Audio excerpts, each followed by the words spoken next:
श्री राम कहते हैं कि घमंडी के लिए कोई ईश्वर नहीं होता, जलनखोर इंसान का कोई पड़ोसी नहीं होता और क्रोधी इंसान का कोई दोस्त नहीं होता। गलतफहमी जिससे है उसी से बात करो, दूसरों से करोगे तो बात बढ़ सकती है। जीत भी फीकी लगती है अगर कोई बधाई देने वाला आपके साथ ना हो तो, और हार भी सुंदर लगती है जब कोई आपका अपना आपके साथ खड़ा हो तो। बिना मतलब के कोई भी आपको इज्जत नहीं देता, इसलिए खुद को इतना सफल बनाओ कि बिना मतलब के भी लोग आपकी इज्जत करें। कुछ भी नहीं बदलेगा यहाँ मेरे बिना, 2-4 लोग रोएंगे सिर्फ 2-4 दिन के लिए। मेरे होने का असर तुम पर मेरे ना होने के बाद दिखेगा। जो बिना मतलब के बात करे ऐसे इंसान की तलाश है मुझे। नौकरी सपने देखने के लिए ठीक है, लेकिन उन सपनों को जीना है तो मालिक तो बनना ही पड़ेगा। नींद भी नीलाम हो जाती है दिलों की महफिल में। किसी को भूलकर सो जाना इतना भी आसान नहीं होता। दर्द बताकर बदनाम हो जाऊं, इससे तो अच्छा है कि मुस्कुराकर खामोश हो जाऊं। तकलीफ तो मुझे भी होती है, मगर ये बात हौसला देती है कि जब तुम रह सकते हो मेरे बगैर, तो मैं क्यों नहीं रह सकता तुम्हारे बगैर। जो नसीब में नहीं वो रोने से नहीं मिलता। किसी को धोखा देकर खुश मत होना। जब कर्म का चक्कर घूमकर वापस तुम पर आएगा तो तुमको कहीं का नहीं छोड़ेगा। हर चीज समय के साथ बड़ी हो जाती है, इसलिए किसी भी चीज को कल पर मत डालो। आज जो समस्या सुलझ सकती है कल वह बड़ा रूप ले लेगी और आपके पास समय नहीं बचेगा।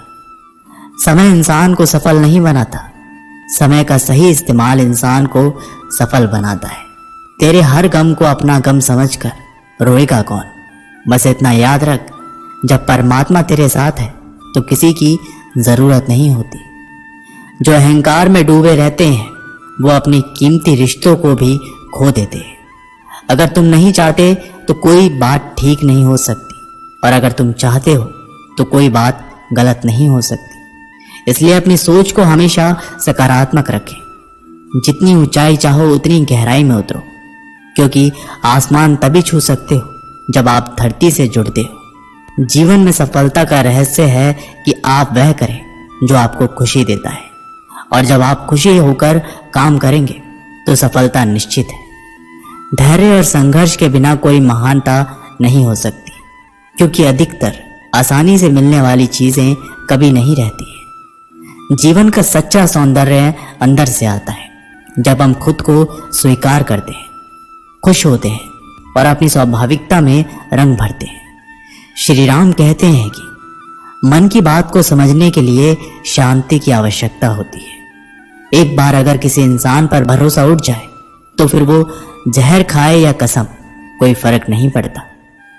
मुश्किल वक्त दुनिया का सबसे बड़ा जादूगर है, जो एक पल में आपके चाहने वालों के चेहरे से नकाब हटा देता है। भगवान श्री राम कहते हैं, मुझसे द्वेष और अनुचित चिंता नहीं होती है। मैं हर जीव को प्रेम करता हूँ और सबका हित चाहता हूँ। जीवन में हर चीज की आवश्यकता होती है, परंतु सच्चे मित्र की आवश्यकता सबसे ज्यादा होती है। मन को शांत करने का सबसे सरल तरीका है अपने कर्तव्यों का निष्ठा से पालन करना। संकट के समय में अपनी आत्मा को शांत और स्थिर रखना जीवन की सबसे बड़ी सफलता है। कठिनाइयां सिर्फ आपकी मजबूती को पहचानने के लिए होती है, आपकी क्षमता और कामयाबी का सबूत देने के लिए नहीं। तुम व्यर्थ ही प्रयास कर रहे हो, जो मिला है उसे उचित तरह से बिना फल की कामना किए करो। जन्म सफल होगा। जो भक्ति भाव से कर्म करता है, जो विशुद्धतमा है और जो अपने मन तथा इंद्रियों को वश में रखता है, वो सभी को प्रिय होता है और सभी लोग उसे प्रिय होते हैं। परमात्मा के सिवाय कोई भी हमें सच्चा प्रेम नहीं कर सकता। बाकी सब रिश्ते केवल लेन देन पर निर्भर करते हैं।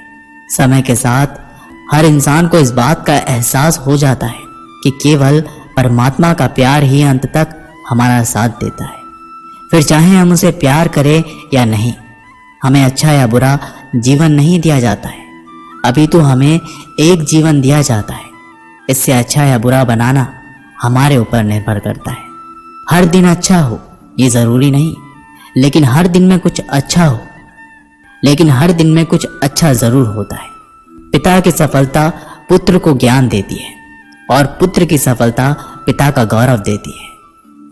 कर्मों का लिखा हर हाल में भुगतना पड़ता है। दुख बेचे नहीं जा सकते और सुख खरीदे नहीं जा सकते। मुश्किलें केवल बेहतरीन लोगों के हिस्से में ही आती है, क्योंकि केवल वही लोग उसे बेहतरीन तरीके से अंजाम देने की काबिलियत रखते हैं। अपनी इच्छा शक्ति के माध्यम से अपने आप को नई आकृति प्रदान करें। कभी भी स्वयं को अपनी आत्मा से अपमानित न करें। इच्छा ही एकमात्र मित्र होता है स्वयं का, और इच्छा ही एकमात्र शत्रु है स्वयं का। अच्छे व्यक्ति को समझने के लिए अच्छा हृदय चाहिए, ना कि अच्छा दिमाग, क्योंकि दिमाग हमेशा तर्क करेगा और हृदय हमेशा प्रेम भाव से देखेगा। किसी के लिए समर्पण करना मुश्किल नहीं, मुश्किल है उस व्यक्ति को ढूंढना जो आपके समर्पण का सम्मान कर सके। विषय वस्तु के बारे में सोचते रहने से मनुष्य को उनसे अशक्ति हो जाती है। इससे उनमें कामना यानी कि इच्छा पैदा होती है, और कामनाओं में विघ्न आने से क्रोध की उत्पत्ति होती है। संगति का विशेष ध्यान रखें, क्योंकि सफलता हमेशा अच्छे विचारों से आती है और अच्छे विचार अच्छे लोगों के संपर्क से आते हैं।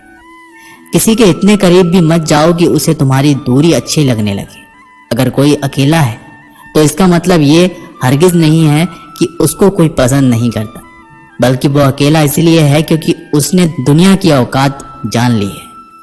उस इंसान का भी तो दर्द समझो जो तुमसे अब कुछ नहीं कहता। कुछ अच्छे दोस्त भी बना लो। मोहब्बत डिप्रेशन में साथ नहीं देती। औरों के दम पर अगर उड़कर दिखाओगे तो अपने दम पर कुछ भी करने का हुनर भूल जाओगे। ये तो मोहब्बत की गैर मौजूदगी का नतीजा है। सिर्फ एक गलती की देर है, फिर लोग भूल जाएंगे कि तुम पहले कितने अच्छे थे। कभी ऐसा हुआ है आपके साथ? कोई मिला, प्यार हुआ, बात हुई, आदत हुई, लड़ाइयाँ हुई, बातें बंद हुई, धोखा मिला, वो छोड़ गया, हम टूट गए। श्री राम कहते हैं कि लगन हर मुश्किल को आसान बना देती है। लोग यूं ही नहीं जाते मंदिरों में पूजा करने। आस्था ही तो पत्थर को भगवान बना देती है। शब्दों में धार नहीं बल्कि आधार होना चाहिए, क्योंकि जिन शब्दों में धार होती है वे मन को काटते हैं। जिन शब्दों में आधार होता है वे मन को जीत लेते हैं। उम्मीद एक उपहार है, बोझ नहीं। जब लोग आपसे कुछ उम्मीद करते हैं तो इसका मतलब है कि आपने उन्हें आप पर विश्वास करने के कारण दिए। जीवन में जो भी करो पूर्ण संपन्नता के साथ करो। प्रेम करो तो मीरा की तरह, प्रतीक्षा करो तो सबरी की तरह, भक्ति करो तो हनुमान की तरह, और अगर शिष्य बनो तो अर्जुन की तरह। जीवन में सुख दुख आते हैं और चले जाते हैं, लेकिन इस आने जाने के बीच में कहीं एक सुख ऐसा होता है जो कभी नहीं आता, और कोई एक दुख ऐसा होता है जो कभी नहीं जाता। मैंने सबसे ज्यादा धोखा अपनी परछाई से खाया है। सामने वाले को वैसा ही मान लिया जैसा वो दिखा, लेकिन बाद में पता चला कि लोग यहाँ दिखते कुछ और हैं और होते कुछ और हैं। न जाने कितनी अनकही बातें साथ ले जाएंगे। लोग झूठ कहते हैं कि खाली हाथ आए थे और खाली हाथ जाएंगे। तो दोस्तों, इस वीडियो में बस इतना ही। आशा करता हूँ कि आप लोगों ने इस वीडियो से काफ़ी कुछ सीखा होगा। मिलते हैं एक नई वीडियो के माध्यम से। तब तक के लिए अपना ख्याल रखिएगा और कमेंट बॉक्स में ज़रूर लिखिएगा। जय श्री राम।